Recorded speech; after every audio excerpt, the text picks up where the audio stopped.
ഇനി ജീവിക്കാൻ ആഗ്രഹമില്ല, വധശിക്ഷ നൽകണം. ജഡ്ജിക്ക് മുന്നിൽ പൊട്ടിക്കരഞ്ഞ പ്രതി. പെരിയ യൂത്ത് കോൺഗ്രസ് പ്രവർത്തകരായ ശരത് ലാലിൻ്റെയും കൃപേഷിൻ്റെയും കൊലപാതകത്തിൽ പങ്കില്ലെന്നും ഒരുപാട് അനുഭവിച്ച തനിക്ക് മരിച്ചാൽ മതിയെന്നും കേസിലെ 15-ാം പ്രതിയായ എം സുരേന്ദ്രൻ.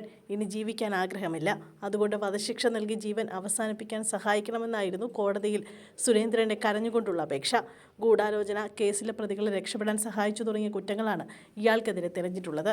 കേസിൽ കൊച്ചിയിലെ പ്രത്യേക CBI കോടതിയാണ് വിധി പറഞ്ഞത്. ഉദുമ മുൻ MLA-യും CPM നേതാവുമായ KV കുഞ്ഞിരാമൻ ഉൾപ്പെടെ 14 പ്രതികളാണ് കുറ്റക്കാരെന്ന് കോടതി കണ്ടെത്തിയത്. 10 പ്രതികളെ കോടതി വെറുതെ വിട്ടു. കേസിൽ ജനുവരി 3-ന് ശിക്ഷ വിധിക്കും. കേസ് തെളിയിക്കാൻ പോലീസിനെ സഹായിച്ചതിനാണ് തന്നെ CBI കുറ്റക്കാരനാക്കിയത് എന്നാണ് ഉദുമ മുൻ MLA KV കുഞ്ഞിരാമൻ പറഞ്ഞത്. കേസിൽ 20-ാം പ്രതിയാണ് കുഞ്ഞിരാമൻ. 2-ാം പ്രതി സജിയെ പോലീസ് സ്റ്റേഷനിൽ നിന്ന് ബലമായി ഇറക്കിക്കൊണ്ടുപോകാൻ ശ്രമിച്ചു എന്നായിരുന്നു കുഞ്ഞിരാമനെതിരെയുള്ള കുറ്റം. ക്രൈംബ്രാഞ്ചിൻ്റെ പ്രതിപട്ടികയിൽ കുഞ്ഞിരാമൻ ഉണ്ടായിരുന്നില്ല. പിന്നീടാണ് ഗൂഢാലോചന കുറ്റം ചുമത്തി CBI കുഞ്ഞിരാമൻ്റെ പ്രതി ചേർത്തത്. അതേസമയം വിധി പ്രസ്താവിച്ചതിന് ശേഷം പ്രതികരണം ചോദിച്ചെത്തിയ മാധ്യമങ്ങളോട് കുഞ്ഞിരാമൻ കയർത്തു.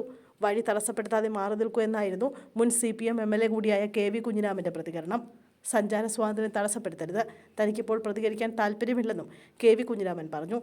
2019 ഫെബ്രുവരി 17-ന് രാത്രി 7:30-ഓടെ ബൈക്കിൽ സഞ്ചരിക്കുകയായിരുന്ന യൂത്ത് കോൺഗ്രസ് പ്രവർത്തകരായ ശരത് ലാലിനെയും കൃപേഷിനെയും കല്യോട്ട് കൂരാങ്കര റോഡിൽ തടഞ്ഞു നിർത്തി വെട്ടിക്കൊലപ്പെടുത്തുകയായിരുന്നു.